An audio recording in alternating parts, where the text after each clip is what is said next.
The village of Harrowfield rested in a green valley, protected by rolling hills that rose like gentle waves. The hills were covered with thick grass, wild daisies, and years of untroubled silence.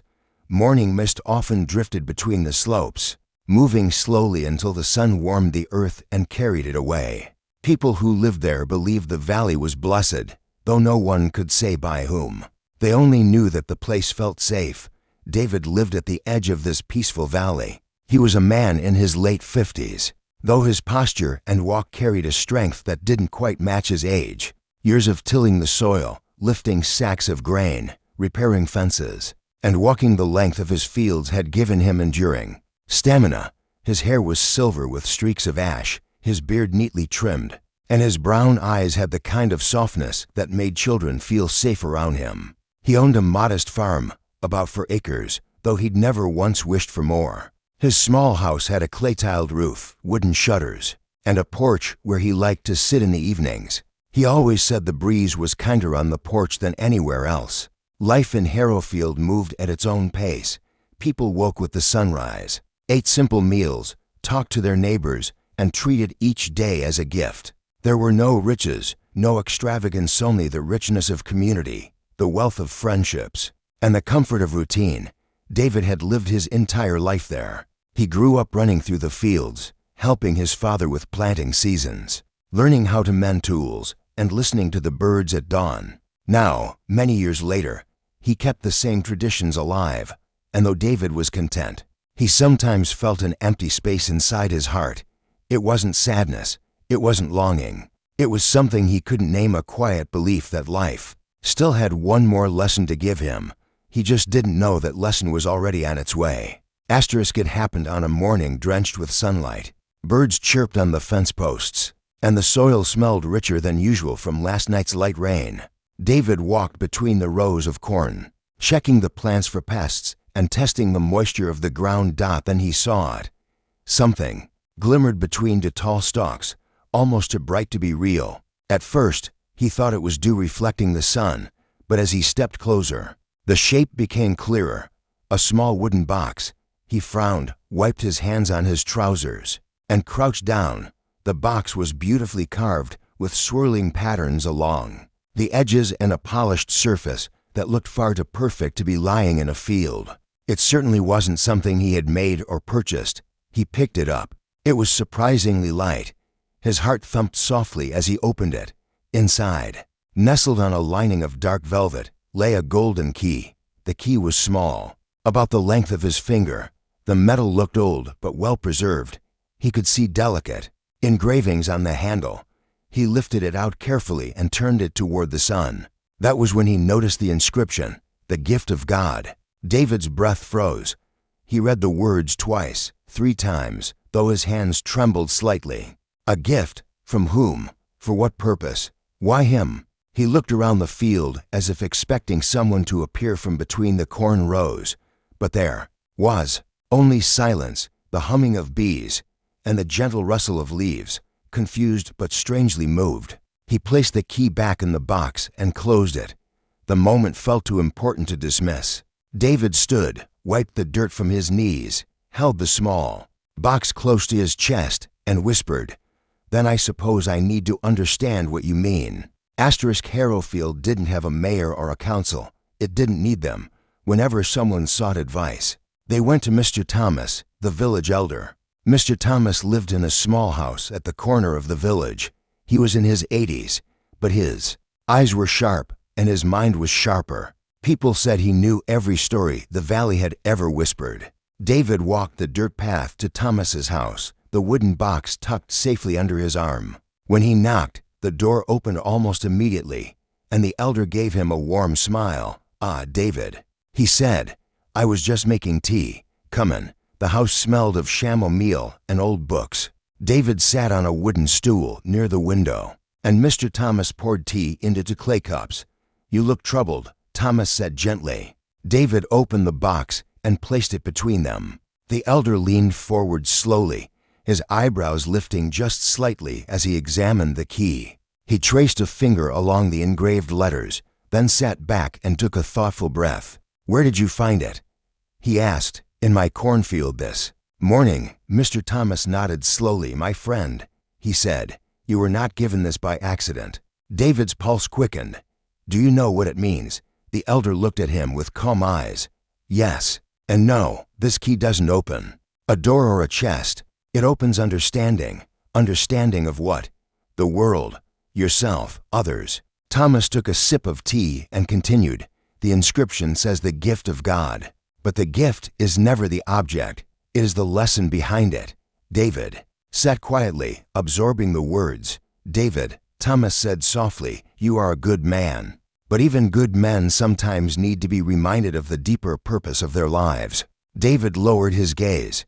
He felt a warmth in his chest, but also uncertainty. "What should I do?" he asked. The elder smiled. "Live, walk, help, listen. The key will reveal its meaning, not through treasure or magic, but through the choices you make." David nodded. He felt both lighter and heavier at once. He left the elder's house with the key in his pocket, not to unlock something physical, but to unlock the next chapter of his own journey. He didn't know that the journey would begin sooner than he expected. David's days returned to their gentle rhythm, but something inside him had changed. He paid more attention to the people around him. He noticed the small moments of struggle in others' faces, the quiet sighs, the tired shoulders, and he found himself stepping in to help. A young boy dropped a basket of apples. David helped him gather them. A neighbor's fence broke. David repaired it. A widow's roof leaked. David climbed up with a hammer and patching tools. Every act of kindness felt strangely connected to the golden key resting inside his coat pocket. It was as if the key reminded him to look around more closely, to live with purpose. One late afternoon, as he was stacking firewood behind his house, he heard distant laughter. Curious, he walked toward the hillside and saw a group of children running after a kite. The kite dipped and rose with the wind, and the children giggled as they chased it. But then he saw an older woman watching from a distance. Her shoulders slumped. Her basket of herbs looked too heavy for her frail frame. Without thinking twice, David walked over.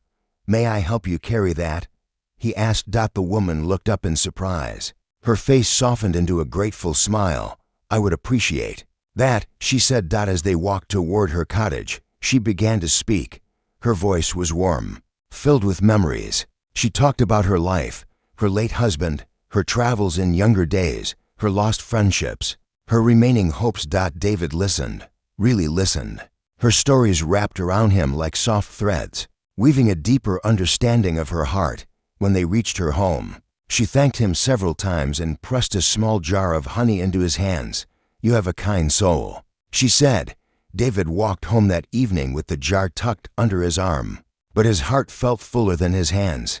The key warmed inside his pocket, as if acknowledging his choices. And still, the journey was only beginning. Weeks passed. David's life felt richer, though his routine remained simple. But then something happened that nudged him beyond the borders of Harrowfield. A messenger arrived in the village square with news.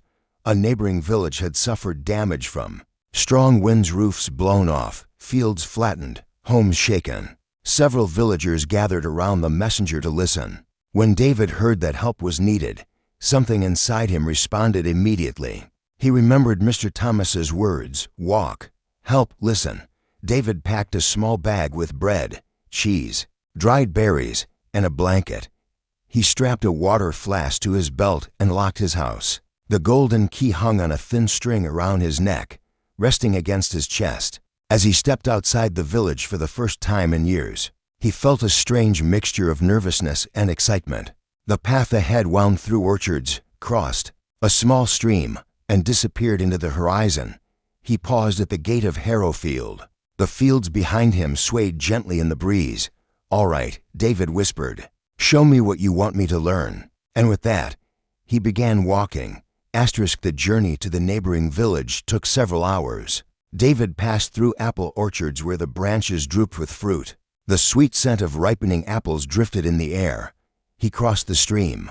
By stepping on smooth stones, his boots splashed gently, and he felt the cool water on his ankles. Along the way, he met a traveling musician resting beneath an oak tree. The man strummed a mellow tune on his lute, and David stopped to listen. "You look like a wanderer," the musician said. "Only today," David replied with a smile. The musician tilted his head. "Travel changes men, even short journeys," David nodded thoughtfully. "Maybe that's why I'm walking." They shared bread and sat together for a few minutes before leaving. The musician pointed toward the horizon. "Storm passed through there. People will need help." David continued on, feeling his heart open to the world around him. Every person, every sound, every breeze felt like part of a larger message. He didn't know that his presence would soon become essential. Bristolwood, once quiet and vibrant, looked battered. Roofs had blown off. Fences lay broken. Some small houses leaned at odd angles.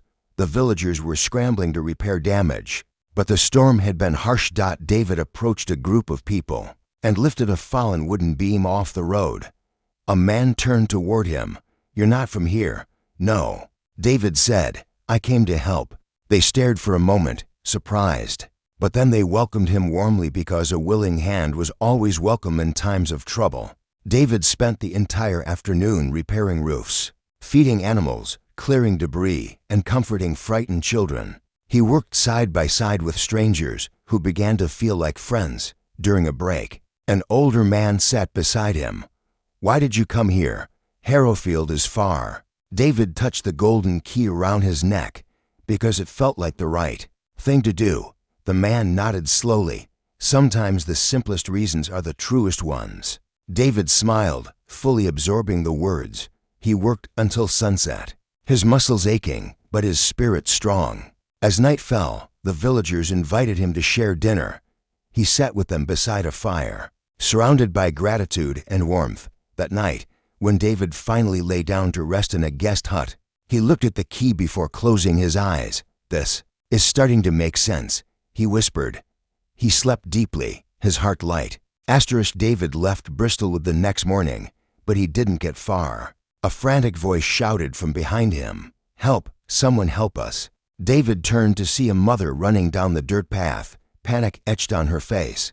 "My son, he went into the woods during the storm. He hasn't come home." David didn't hesitate. "Show me where he was last seen," he said. The villagers gathered quickly, preparing to search. David led a small group into the woods. The trees were dense, and the ground still wet from the storm.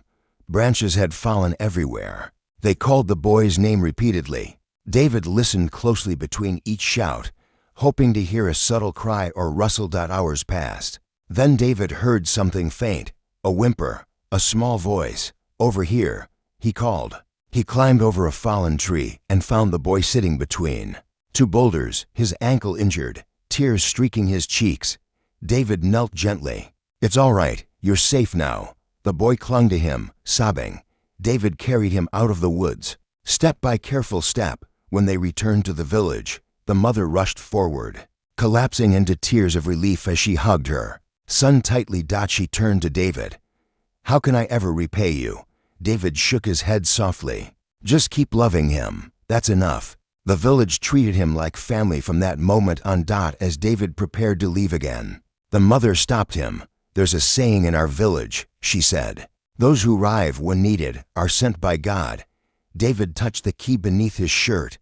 He wasn't sure if he was sent, but he knew he was in the right place. David continued his journey home. The path felt different now, wider somehow, brighter. He carried no treasure, no riches, no rewards, only memories of the people he had helped. He paused often to help a traveler lift a cartwheel out of a ditch, to guide a woman across a slippery stream, to pick apples for a young girl who couldn't reach the low branches, to share his bread with a tired shepherd. At one point, he sat under a tree and closed his eyes. "Is this your lesson, God, that giving is receiving?" A gentle breeze brushed against his face, almost like a response. David smiled. He continued walking. When David finally reached Harrowfield, the sun had dipped low. The sky glowed orange and purple. Villagers waved at him as he walked past. Children ran ahead, shouting his name. Neighbors asked where he had been. He only said, "Just helping where help was needed." He visited Mr. Thomas that evening. The elder listened to his stories with a soft smile. "You see," Thomas said, "the key didn't give you a gift. It reminded you of the gifts you already had. David touched the key. I think I understand now. The elder leaned back, and understanding is the true treasure.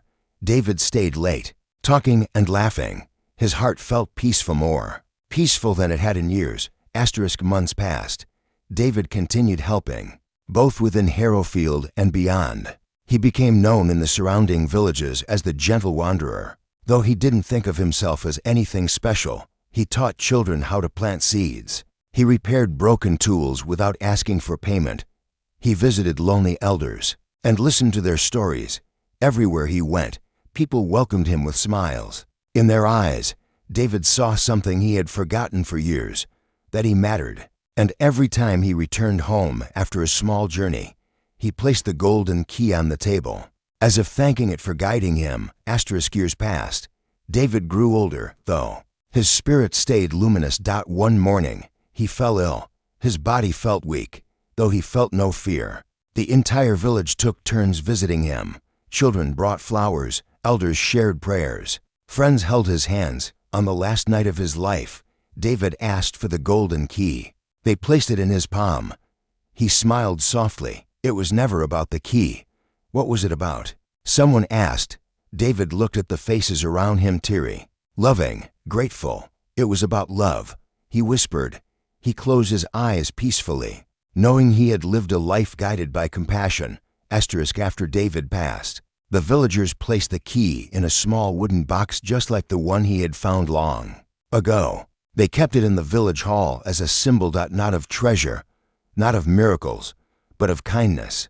Years later, whenever a villager helped another, they would say, David's gift continues. The valley stayed peaceful, gentle, and full of warmth because David's spirit lived on in the hearts he had touched. The true gift of God had never been gold. It had never been a magical object. It had always been the simple ability to love, to help, to give, to understand. And that gift never faded.